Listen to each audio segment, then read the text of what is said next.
ጨርሶ ይዘጋ አይዘጋ የሚለውን የምናውቀው ነገር የለም። ስራ አቁሙ ብቻ ነው የተባልነው። የመጨረሻ ውሳኔ መቼ እንደሚታወቅ እርግጠኛ አይደለንም ሲሉ የቪኦኤ የኢትዮጵያ ሕዝብ ዘጋቢ ተናግሯል።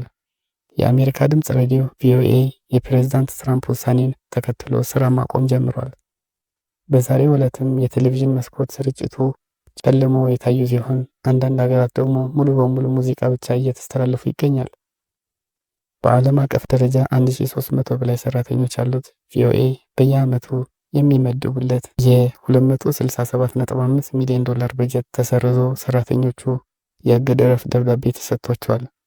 83 ዓመታትን ያስቆጠረው ቪኦኤ በዶናልድ ትራምፕ ውሳኔ በታሪኩ ለመጀመሪያ ጊዜ ስርጭት ያቋረጠ ሲሆን ውሳኔም በተለያዩ ሀገራት የሚገኙ ዘጋቢዎች አስደንግጧል።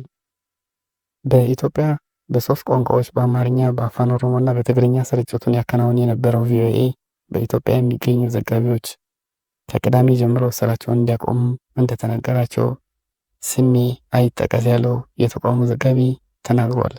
ዘጋቢው በዝርዝር ምን አለ? እኛ በሰራነው ነው ይከፈለን የነበረው። ከቅዳሜ ጀምሮ እንድናቆም በኤዲተሮቻችን በኩል ተነግሮናል። ቪኦኤ አዲስ አበባ፣ ድሬዳዋ፣ ደሴ፣ ባህር ዳር፣ መቀሌና ሐዋሳ ያሉ ዘጋቢዎችን ጨምሮ በአጠቃላይ 11 ዘጋቢዎች በኢትዮጵያ አሉ። የአሜሪካን የፌዴራል ተቋማት ላይ ያለውን ነገር በብዙ መልኩ ስለምንሰማው እና የተለያየ ተቋማት ስራቸውን እና ሰራተኞቻቸውን ሲቀንሱ ስለምናይ ለውጥ እንደሚኖር ስንጠብቀው ነበር፣ ግን በዚህ ደረጃ አልነበረም።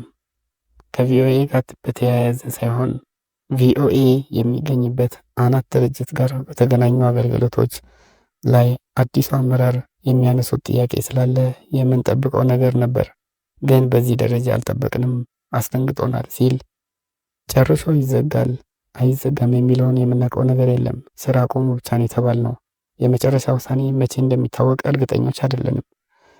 ኢትዮጵያ ውስጥ ከ10 እስከ 15 ዓመት የሰራን ሰራተኛን ጨምሮ ከተቀጠረ ወር እንኳን ያልሞላው ሰራተኛ ነበር። ተስፋችን ሙሉ በሙሉ አይዘጋም የሚል ነው። በጀትና ሰራተኛ ይቀንስ ይሆናል። የሚቀንስ ሰራተኛ ካለ የእነሱ አካል እንሆናለን። አንሆንም የሚለውን አናቅም። እስካሁን ዩኤስኤድን ጨምሮ በተመሳሳይ ነገር የገጠማቸውን የአሜሪካን ተቋማት ሰራተኞቻቸውን ነው እየቀነሱ ያሉት። በዛ መንገድ ያስቀጥሉት ይሆን የሚል ተስፋ አለን። በምንሰማው መረጃ ሙሉ በሙሉ እንዘገዋለን የሚል ነገር የለም። በተሻለ ግልጽነትና ተጠያቂነት የአሜሪካንን ጥቅም ባስጠበቀ መንገድ የሚሰሩ ሚዲያዎች እናደርጋለን የሚል መረጃ ነው የምንሰማው። ይህ ማለት እንዘገዋለን የሚል ትርጉም የለውም። ሆኖ እስከምናየው ግን እርግጠኞች አይደለንም። ነገር ግን ተመልሶ ወደ ስርጭት ቢመለስ በየሀገሩ ያለው አገልግሎቶች ይቀጥላል ወይ የሚለው አሳሳቢ ነው። ሚዲያው ቀጥሎ እነዚህ አገልግሎቶች ካልቀጠሉ ለእኛ ትርጉም የለውም ብለዋል።